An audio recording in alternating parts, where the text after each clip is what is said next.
ராதே கிருஷ்ணா. ஸ்ரீமதே ராமானுஜாய நமஹ. யோ நித்யம் அச்சுத பதாம்புஜ யுக்ம ருக்ம வியாமோஹதாம் ஸ்ததிதராணி த்ரிணாய மேனே அஸ்மத் குரோர் பகவதோ தயேக்க சிந்தோஹோ ராமானுஜஸ்ய சரணம் சரணம் பிரபத்யே. பகவான் கருடாழ்வார் மேலே வேக வேகமாக வராராம். பார்த்து அப்படியே அந்த ஆதி மூலமேன்னு கூப்பிட்ட அந்த பக்தனை பார்த்து அப்படியே ஆதங்கத்தில் இருக்காராம். அதுதான் பக்த வாத்சலன் சொல்கிறோம் இல்லையா, வாத்சல்யம். அந்த வாத்சல்யம் அவர் அப்படியே இழுத்துன்னு வந்துருத்து. என் பக்தன் கூப்பிட்டுட்டான் அப்படின்னு வந்துட்டார். அப்படியே சுதர்ஷன சக்கரத்தை விட்டு அந்த குரோக்கடைல் மேலே விட்டுட்டு அந்த முதல்ல அப்படியே குரோக்கடைலோட தலையை வெட்டி இந்த கஜராஜனை அப்படியே காப்பாற்றிடுறாராம். அந்த சுவாமி வந்த உடனே, பகவான் அந்த இடத்துக்கு வந்த உடனே கஜராஜன் அப்படியே அந்த பெயினில் தவிச்சுன்னு இருக்கான். 1000 வருஷம் ஆயிடுத்தான் இந்த மாதிரி இந்த கஷ்டத்தில். அது வரைக்கும் அதுக்கு தோணலை பகவானை கூப்பிடணும். எல்லாரும் போயிட்டா, நம்மளை கை விட்டுட்டா. ஆனால் நமக்கு ஒருத்தர் இருக்கா அந்த பகவான், அவரை தான் கூப்பிடணும், fully surrender to the Lord அப்படிங்கிறதெல்லாம் அவனுக்கு தெரியல அது வரைக்கும்.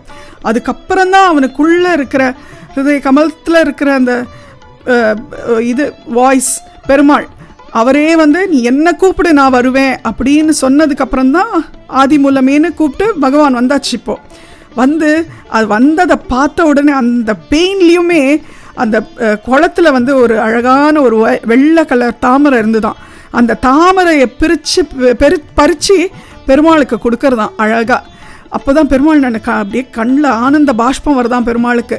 ஏன்னா இந்த வலியிலையும் எனக்கு ஒரு புஷ்பத்தை கொடுக்கறதே அப்படின்ட்டு அப்படி ஒரு சந்தோஷமா பகவான் அப்புறம் அப்படி காப்பாற்றி அந்த யானைக்கு ஒரு மோட்சத்தையும் கொடுத்துட்டாராம். இந்த விஷயத்தை தான் பெண் பிள்ளைய ரொம்ப அழகாக பிடிச்சுண்டு சொல்கிறா. இந்த பாரு, அந்த யானை எப்பேற்பட்ட வலியில் இருந்து பகவானை கூப்பிடணும், பகவானுக்கு நம்ம சரணடைஞ்சு பகவானை டோட்டலாக சரண்டர் ஆகி அந்த பகவான் தான் நம்மளை காப்பாற்றுவான்ற எண்ணம் அந்த அவ்வளோ அழகான அந்த யானைக்கு இருந்தது. ஆனால் அடியாளுக்கு அந்த மாதிரி நினைவெல்லாம் இல்லை. இவ்வளோ கஷ்டம் இருந்த போது நான் வைத்தமாநிதி பெருமாளே என்னை காப்பாற்றுன்னு கூப்பிட்ருக்கலாம். ஆனால் அப்படிலாம் கூப்பிடாம அடியாள் ஊரை விட்டு போகணுன்னு தானே நினச்சேன். அடியாள் ஒரு மொசல் புழுக்க சுவாமி, வரப்பில் கடந்தா என்ன, வயலில் கடந்தா என்ன, என்னால் எந்த பிரயோஜனமும் இல்லை சுவாமி, அதனால தான் நான் இந்த ஊரை விட்டே போகிறேன் அப்படிங்கிறாளாம். ராமானுஜர் அசந்து போகிறாராம் இந்த வார்த்தையை கேட்டு. ஏன்னா அவருக்கு இந்த கஜராஜனை பற்றி ரொம்ப ஒரு அபிமானம் அவருக்கு.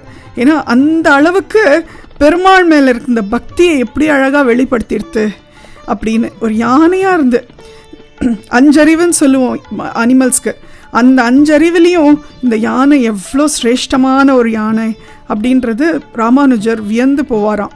ஸோ இதில் நிறைய விஷயங்கள் இருக்குது. ஒன்று பகவான் நமக்கு எப்போதுமே பகவான் தான் எல்லாத்துக்குமே நம்ம கூப்பிடக்கூடிய ஒரு கோ டு பர்சன். யார்கிட்டையுமே நம்ம எல்லாத்தையுமே எதிர்பார்க்க முடியாது. ஈவன் ஒரு அளவுக்கு தான் நம்ம பேரண்ட்ஸ், ஒரு அளவுக்கு தான் நம்ம குழந்தைகள், ஒரு அளவுக்கு தான் நம்ம பந்துக்கள். ஆனால் பெருமாள் எப்போதுமே எல்லா விஷயத்துக்கும் நீங்கள் பெருமாளை கேட்கலாம். பெருமாள் கண்டிப்பாக உங்களுக்கு பதில் சொல்லுவா. ஒரு சந்தர்ப்பத்தில் ஒரு உபன்யாசகர் உபன்யாசம் கொடுத்துட்டு அவர் இந்த ஆதிமூலத்தோட, இந்த கஜேந்திரன் ஆதிமூலத்தோட கதையை இந்த உபன்யாசத்தில் சொன்னாராம். சொல்லும்போது அவர் என்ன பண்ணாராம், அவர் சொன்னாராம், சுவாமி பெருமாள் இந்த ஆதிமூலம், இந்த கஜேந்திரன் ஆதிமூலமேன்னு கூப்பிட்ட உடனே அவர் அவரோட அங்கவஸ்திரத்தெல்லாம் விட்டுட்டோ, சங்கு சக்கரத்தெல்லாம் விட்டுட்டோ அப்படியே ஓடி போனாராம். இன்ஃபேக்ட் கருடன் அவரை சேஸ் பண்ணி என்ன பெருமாள் ஓடி போகிறாரேன்னு சொல்லிட்டு அவரை சேஸ் பண்ணி போய் பெருமாளை ஏற்றிண்டு போனா கஜேந்திரனை காப்பாற்றுறதுக்கு அப்படின்னு அவரோட உபன்யாசத்தில் சொல்கிறார். சொன்ன உடனே அங்கே கேட்டுன்னு இருந்த பக்தாரில் ஒரு ரொம்ப லேர்னடாக ஒருத்தர் இருந்தார். ரொம்ப லேர்னட், ரொம்ப நிறைய வேதம்லாம் படித்தவர் அவர்.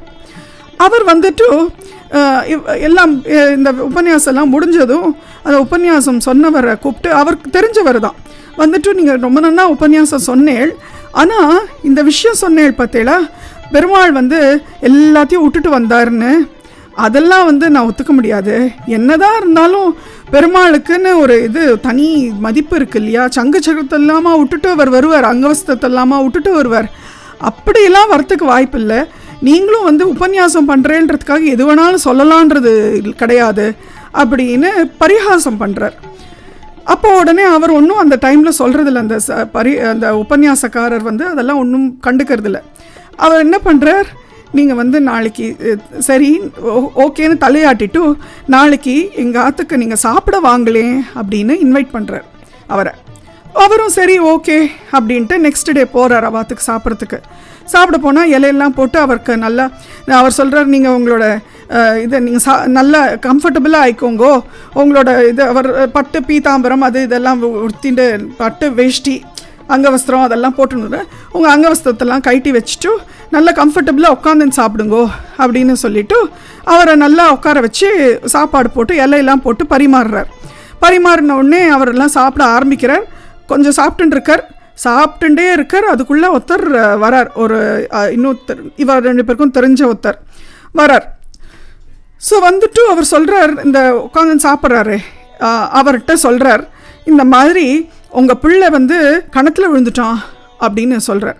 சொன்ன உடனே இவர் திடுதிருப்புன்னு எழுந்து அப்படியே கையில் சாப்பாடெல்லாம் இருக்கிறதெல்லாம் அப்படியே உதறிட்டோ, அளவு கூட இல்லை கையை, அப்படியே அங்கவஸ்திரம்லாம் மாட்டிக்காமல் அப்படியே ஓடுறார். ஓட போன உடனே இந்த உபன்யாசக்காரர் என்ன பண்ணுறார், அவரோட கையை பிடிச்சுன்ட்டு இருங்கோ எங்கே போகிறேள், என்ன அவசரம் உங்களுக்கு, கையை கூட அலம்பாமல் இருங்கோ, எங்கே ஓடி போகிறேள் அப்படின்னு ஒன்று. இல்லை என் பையன் கணத்தில் விழுந்துட்டான்ற சொல்கிறா, நான் ஓடாமல் நான் என்ன பண்ண, இருங்கோ இங்கே வெறுமா போய் என்னத்தான் பண்ண போகிறேன், ஒரு கயராவது கையில் எடுத்துன்னு போனால் தானே பையனை காப்பாற்ற முடியும் அப்படின்னோடனே, என்ன கயரெல்லாம் இந்த மொமெண்ட்டில் நான் தேடின்னு இருப்பேனா, நான் கீழே குதிச்சாது இந்த கிணறுல நான் குதிச்சாது நான் என் பிள்ளையை காப்பாற்ற மாட்டேன்னா, நீ விடுங்க, என்ன நீங்கள் இப்படி பிடிச்சிக்கிறீங்கன்னு கத்துற உடனே பொறுங்க சமாதானம் அப்படின்னு சொல்லி அந்த உபன்யாசகர் சொல்லிவிட்டு, நீங்கள் பாருங்கள் உங்கள் பிள்ளைக்கும் உங்களுக்கும் எவ்வளோ வருஷ சம்பந்தம், பிள்ளை பிறந்தத்துலேருந்து இத்தனை வருஷம் அவ்வளோதான் சம்பந்தம்.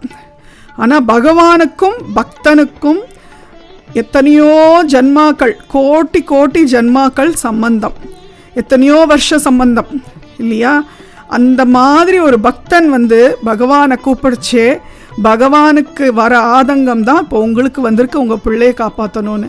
கவலைப்படாதீங்க, உங்கள் பிள்ளைக்கு இன்னும் ஒன்றுமே ஆகலை, நான் உங்களுக்கு இதை புரிய வைக்கிறதுக்காக தான் நான் இந்த மாதிரி அவரை சொல்ல சொன்னேன், உங்கள் பிள்ளை நன்னா ஜாக்கிரதையாக உங்கள் ஆற்றுல தான் இருக்கான், கவலைப்படாதீங்கோ அப்படின்னு சொல்லிவிட்டு, நீங்கள் இப்போ பாருங்க, உங்கள் சாப்பாடை விட்டுட்டு கையில் எதுவுமே எடுத்துக்காமல், கையை கூட அலம்பாமல், அங்கவஸ்திரம் போட்டுக்காமல் நீங்கள் எப்படி கிளம்பினீங்களோ அந்த மாதிரி கஜேந்திரன் வந்து ஆதி மூலமேன்னு கூப்பிட்ட உடனே அந்த பக்த வாத்சல்யம், ஒரு மாத்ரு வாத்சல்யம்னு சொல்லுவோம்ல, அந்த மாதிரி பகவான்கிட்ட இருக்கிற அந்த வாத்சல்யம் வந்து அப்படியே பகவானை இழுத்து தான் போய் ஆதிமூலத்தை அந்த கஜேந்திரனை காப்பாற்றுறதுக்கு.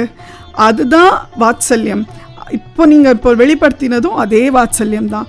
இத்தனை வருஷம் உங்கள் குழந்தைக்கே இவ்வளோ வாத்சல்யம் இருந்ததுன்னா பகவானுக்கு எப்பேற்பட்ட வாத்சல்யம் இருக்கும் அப்படின்னு சொல்லி புரிய வச்சாராம்.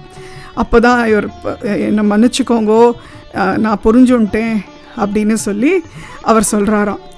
அதே மாதிரி இன்னொரு சந்தர்ப்பத்தில் ஸ்ரீரங்கத்தில் வந்து ஒரு தாசர்னு ஒருத்தர் இருந்தாராம். அவர் வந்து நல்ல பெரிய மேதாவி அவர்.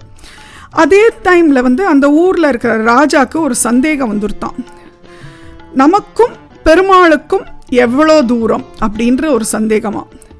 அப்போ உடனே எல்லாரையும் கேட்டு பார்த்தாராம், நிறைய பேர் லேர்னட் பீப்புள் எல்லாம் கேட்டு பார்த்தாராம், யாருக்கும் பதில் சொல்ல தெரியலாம். அப்போ யாரோ சொல்கிறாலாம், நம்ம ஸ்ரீரங்கத்தில் தாசர்னு ஒருத்தர் இருக்கார், நீங்கள் அவரை கேட்டு பாருங்கோ, அவர் சொல்லுவாரா இருக்கும் அப்படின்ன உடனே அவரை கூப்பிட்றாராம்.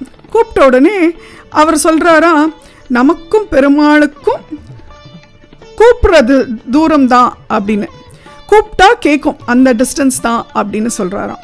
ராஜா உடனே ஆச்சரியப்படுறானா, என்னது இது இந்த மாதிரி ஒரு பதில் சொல்கிறீங்களே, எப்படி கூப்பிட்ட உடனே வந்துடுவாரானா? ஆமாம், கண்டிப்பாக கூப்பிட்றது தூரம்தான். எப்படி வந்து கஜராஜன் வந்து ஆதி மூலமேன்னு கூப்பிட்ட உடனே பெருமாள் வந்தாரோ, எப்படி பெருமாளுக்கு காதில் விழுந்து தானே வந்தார், அந்த மாதிரி நம்ம பெருமாளை கூப்பிட்டோன்னா அவர் வருவார். ஸோ நமக்கும் பெருமாளுக்கும் அந்த கூப்பிட்ற தூரம்தான் அப்படின்னு சொன்ன உடனே ராஜாக்கு ஆச்சரியமாக இருந்துதான். அது மட்டும் இல்லை, நம்ம ஹிருதய கமலத்தில் பெருமாள் வசிக்கிறார். நம்ம ஹிருதய கமலத்துலேருந்து வாய்க்கு உள்ள டிஸ்டன்ஸ் தான் பெருமாளுக்கும் நமக்கும் உள்ள டிஸ்டன்ஸ். இவர் ஆண்டாள் சொல்கிறது இல்லையா, வாயினால் பாடி மனதினால் சிந்திக்க அப்படின்னு. அந்த மாதிரி வாயில் பாடி மனசில் சிந்திக்கணும். ஸோ அந்த மாதிரி மனசுக்குள்ளே யார் இருக்கா? ஹிருதய கமலத்தில் நம்ம வச்சுருக்கிறது நம்ம பகவானை. ஸோ நம்ம வாயால் நம்ம பகவானேன்னு கூப்பிட்டா ஹிருதய கமலத்துலேருந்து அவர் பதில் சொல்லுவார். ராமா அப்படின்னு கூப்பிட்டா ஆமான்னுவர், ஹரின்னு கூப்பிட்டா சரின்னுவர். அந்த மாதிரி நம்ம பகவான் நம்ம ஹிருதய கமலத்தில் தான் இருக்கார். நமக்கும் பெருமாளுக்கும் அந்த கூப்பிட்ற டிஸ்டன்ஸ் தான், வாயிலேருந்து அந்த ஹிருதயத்துக்குள்ளே இருக்கிற டிஸ்டன்ஸ் தான் நமக்கும் நம்ம பகவானுக்கும். கூப்பிட்ற விதத்தில் கூப்பிட்டா கண்டிப்பாக ஓடி வருவார். ஸோ இந்த விஷயத்தை பெண் பிள்ளை ரொம்ப அழகாக ராமானுஜர்கிட்ட அவ்வளோ அழகாக சொல்கிறார். மூலம் என்று அழைத்தேனோ கஜராஜனை போலே. ராதே கிருஷ்ணா. ஸ்ரீமதே ராமானுஜாய நமஹ.